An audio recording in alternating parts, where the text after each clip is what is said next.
WordWorks is the heart and soul of all that we do here at the Gospel Grove Fellowship because all ministry that happens in God's world begins and ends in God's Word, the Bible.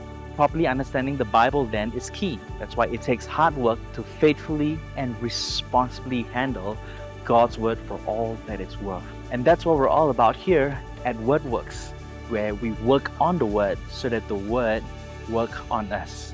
And we do this by having seminary-trained teachers who will teach us not just what the Bible is saying, but the important skill of reading the Bible for ourselves. We also do that through discussions in small groups that you see at the back here.